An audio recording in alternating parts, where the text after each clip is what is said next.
अधिक मासानिमित्त संत ज्ञानेश्वर महाराज मंदिरात श्री ज्ञानेश्वरी चिंतन सोहळ्यास प्रारंभ।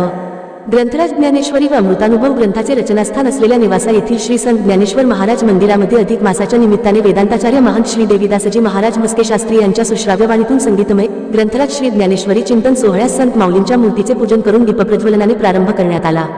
ब्रह्मविद्येची खाण असलेल्या ज्ञानेश्वरीचे श्रवण मनन चिंतन केल्यास मनुष्याला जीवनात विवेकाची प्राप्ती होईल असे प्रतिपादन वेदांताचार्य हबब देवीदासजी महाराज मस्के शास्त्री यांनी यावेळी बोलताना केले।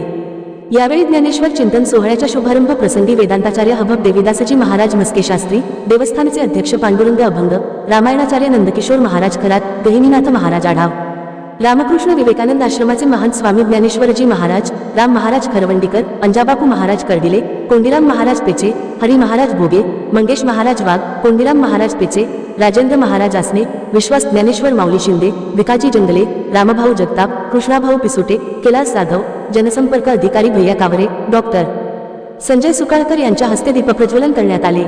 ज्ञानेश्वरी चिंतन सोहळ्याच्या शुभारंभ प्रसंगी संत ज्ञानेश्वर महाराज देवस्थानचे अध्यक्ष पांडुरंग अभंग यांच्या हस्ते संतपूजन करण्यात आले।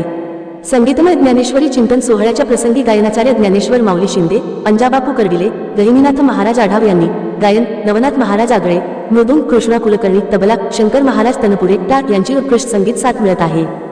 अधिक पुरुषोत्तम मासाचे औचित्य साधून संत ज्ञानेश्वर महाराज देवस्थानचे अध्यक्ष व विश्वास मंडळाच्या संकल्पनेतून सुरू झालेला ग्रंथराज ज्ञानेश्वरी चिंतन सोहळा सायंकाळी 7 ते 9 या वेळेत होत असल्याने अधिक मासाच्या पर्वकाळात सुरू झालेल्या चिंतन सोहळ्याचा माऊली भक्तांनी लाभ घ्यावा असे आवाहन संत ज्ञानेश्वर महाराज देवस्थानच्या वतीने यावेळी करण्यात आले।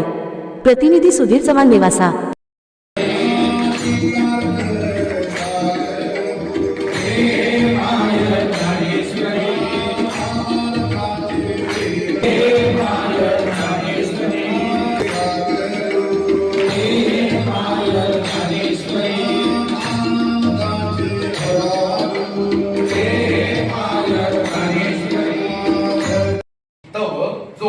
षड्गुणाधिकरणो परब्रह्म अवतरणो तो नारायणो तेच काय बोलतो असे।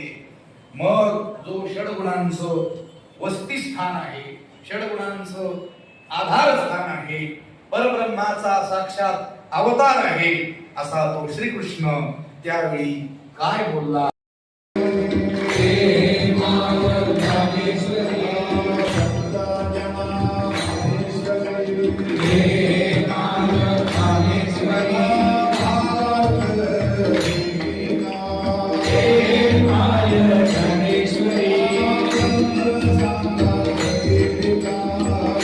राज्यातील आणि देशातील ताज्या आणि विश्वासार्ह बातम्या पाहण्यासाठी नेहमी अपडेट रहा प्रिन्स महाराष्ट्र न्यूज सोबत।